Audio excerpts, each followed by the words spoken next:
Thierry.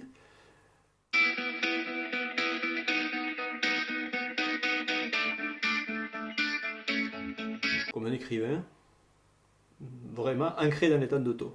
Ouais. Même si je parle jamais de l'état d'auto dans mes bouquins, je suis vraiment de l'état d'auto.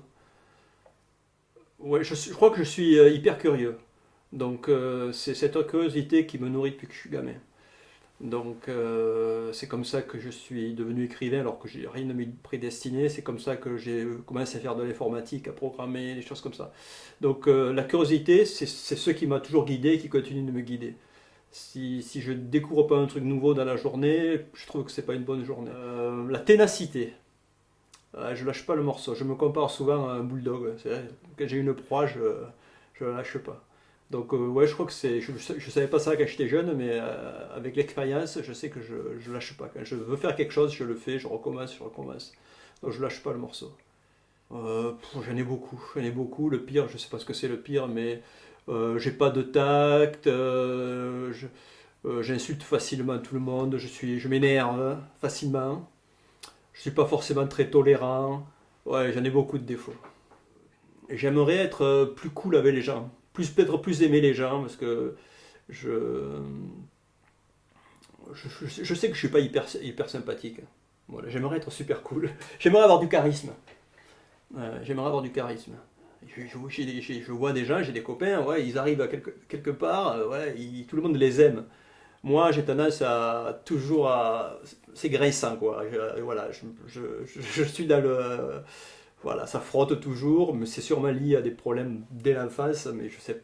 En tout cas, je suis pas le mec hyper cool qui est politiquement correct. Non, non, c'est pas mon truc, malheureusement, hein, j'aurais aimé être super cool. Je suis assez emmerdeur quand même. C'est pas que je pardonne tout, mais je fais bien chier quand même. Je fais bien chier. Donc quand j'ai un truc à dire, je le dis. Moi, je suis pas. Il y a des gens qui sont capables d'avoir des amitiés complètement extraordinaires avec des gens qui n'ont rien à voir avec eux. Moi, non, en fait. Je crois que je suis indifférent à la couleur de la peau, au sexe, mais j'arrive pas à avoir des relations avec des gens qui ne fonctionnent pas à la même fréquence. Et j'ai souffert de ça quand j'étais gamin, justement. Au boulot, c'était terrible quand tu travailles, parce que justement, quand tu travailles, c'est une société, tout le monde n'est pas, fonctionne pas, surtout quand tu arrives dans une boîte que tu n'as pas recruté. Après, j'ai créé mes équipes, c'était plus facile quand tu crées tes équipes. Mais quand tu arrives, tu as des gens qui ne fonctionnent pas du tout à la même fréquence. Et c'est pas qu'ils sont plus intelligents ou moins intelligents, ils ne fonctionnent pas à la même, pareil. Et là, c'est super dur. Je crois que bah, c'est la même chose qu'avant, c'est de faire des découvertes. Euh, quand je ressens quelque chose de nouveau, ou que j'ai une pensée nouvelle, ou quelque chose se passe de neuf entre moi et un texte, ou moi et quelqu'un, c'est ce qui me procure de la joie en général. C'est plus la nouveauté que la répétition. Même si regarder un coucher de soleil le soir, c'est presque toujours le même, mais ça me procure toujours de la joie, parce que j'ai l'impression que je ne l'ai jamais vu. Donc la nouveauté, c'est relatif, hein. C'est par rapport à ce que j'éprouve moi. J'ai toujours l'impression que les couchers de soleil sont nouveaux, donc voilà, ça me procure de la joie. Ouais, alors c'est les nouveautés réjouissantes, parce que une nouveauté comme une maladie, quelque chose comme ça, ou un drame, c'est pas réjouissant, mais ça fait partie de la vie. Donc il faut savoir les affronter. Est-ce que je préférerais vivre je préfère risquer des nouveautés désagréables que pas de nouveautés du tout. Et je crois qu'il y a des gens qui aimeraient bien que la vie soit toujours comme ça. Moi, je sais que la vie, elle est agréable quand elle fait des vagues. Et donc, quand tu descends dans le creux de la vague, c'est désagréable, mais parce que je sais que ça va remonter. Donc ouais. Donc, je crois que la nouveauté, c'est c'est important pour moi. Là, c'est pareil, il y a beaucoup plus de choses qui me procurent de la peine que de la joie, malheureusement. L'intolérance, la maladie, la douleur. Euh, euh, Par rapport à mon boulot d'écrivain, souvent, c'est la non-reconnaissance de quand tu fais quelque chose, que tu sais que tu es dans une voie que les autres n'ont pas creusée et que les gens ne s'en rendent pas compte, ou ça fait de la peine parce que tu travailles beaucoup et tu as l'impression que tu es tout seul au monde. Être seul, se sentir seul, ça me procure de la peine. Alors il y a toujours la famille, etc. Mais le sentiment de solitude, il m'a beaucoup fait souffrir tout au long de ma vie, depuis que je suis gamin en fait. Donc c'est quelque chose qui est douloureux en fait, la solitude. Par exemple, j'ai toujours été fan de jeux de société, surtout quand j'étais gamin, et de voir que les copains, ben là j'avais plein de copains, mais pour faire ça, il n'y avait personne. Donc je me sentais super seul, et là tu te dis, mais pourquoi moi j'aime ça, personne d'autre aime ça. Bon, après tu comprends en vieillissant, en rencontrant d'autres gens, pourquoi, mais chaque fois que tu te retrouves seul, c'est assez douloureux. Oh, j'allais dire la mort, ouais, c'est basique, mais aujourd'hui, en vieillissant, la peur, c'est de ne pas réussir à. C'est avoir peur. La peur, c'est la peur d'arrêter, en fait. La peur d'arrêter de me battre, la peur de ne pas essayer des choses nouvelles. Voilà, c'est de renoncer. Et ça, c'est assez flippant. C'est-à-dire, à un moment donné, c'est fini, tu n'as plus l'énergie pour continuer. Et puis, du coup, comme tu n'as pas l'énergie pour continuer quand tu es quelqu'un qui est dans l'action, tu n'es pas capable de te réjouir de choses peut-être plus simples. Et voilà, ça c'est une grosse peur de dire un jour j'ai plus l'énergie pour essayer de produire quelque chose et il n'y a plus rien qui va m'intéresser. Ouais, ça fait flipper. Parce que chaque fois que je suis après un projet que j'ai fini, il y a cette fameuse vague et hop, on descend après un projet, on descend toujours dans le trou. Je me dis, ça y est, là j'ai plus l'énergie pour remonter. Et ça me le fait. Alors je sais qu'en général, je retrouve l'énergie. Jusqu'à aujourd'hui, j'ai toujours retrouvé le courage de repartir. Et je me dis peut-être qu'il y a un jour où tu seras en bas et tu n'auras plus la force. Et je ne suis pas préparé en fait. Aujourd'hui, je ne suis pas préparé à ce que je puisse pas remonter. Euh, c'est sûrement un gros défaut, une grosse faiblesse, je sais. Mais voilà, c'est comme ça. Il y a beaucoup de choses qui me mettent en colère. Comme je suis un peu nerveux, impulsif. Euh,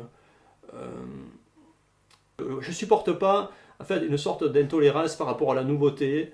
Je parle pas même pas d'intolérance politique, où là c'est assez effrayant. Sur les réseaux sociaux, ça me met hyper en colère.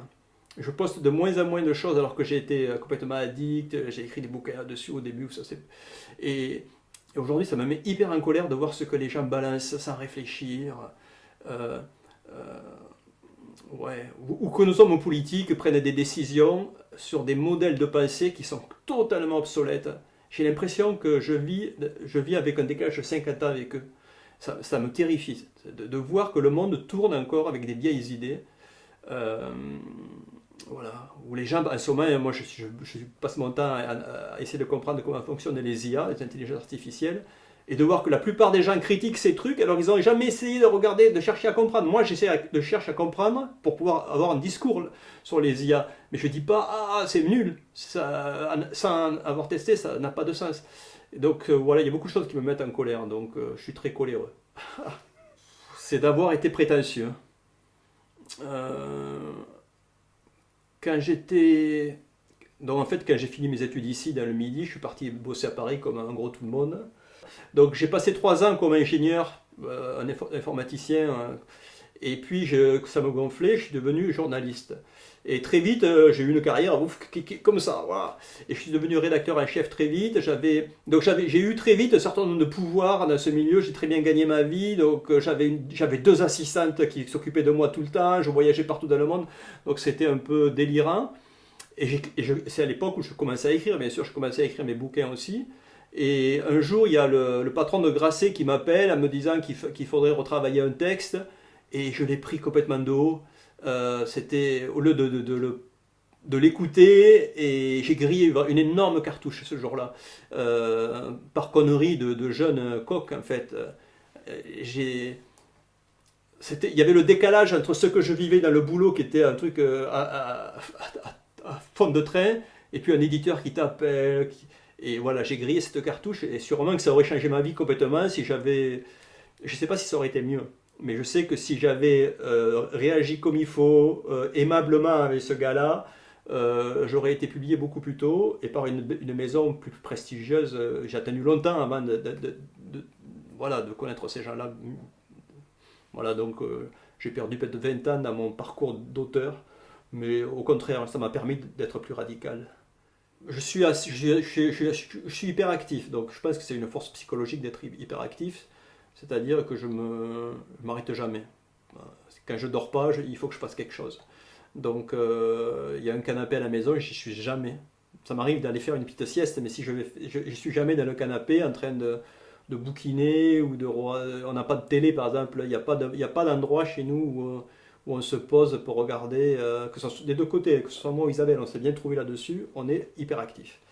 Euh, euh, et donc je fais toujours quelque chose. C'est pas forcément écrire des bouquins, hein, mais je fais toujours quelque chose. Donc,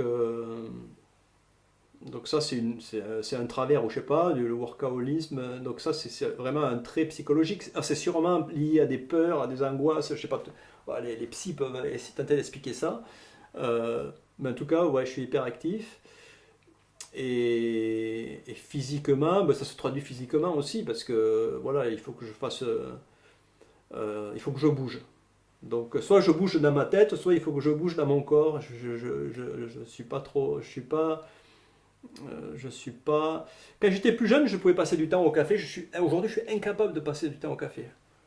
Si je suis dans un café à rien faire, j'adorais ça à Paris, rester des heures de café, regarder les gens, j'adorais ça. Mais aujourd'hui, je peux pas quoi. Je sors mon ordi, je me mets à. J'ai du mal à être contemplatif. Pourtant, j'ai adoré. Hein, j'ai eu des grands moments un peu mystiques. Aujourd'hui, je suis complètement incapable de me replonger dans ces états contemplatifs. Je sais pas plus si je suis capable de faire ça. Faiblesse physique, bah, c'est de vieillir.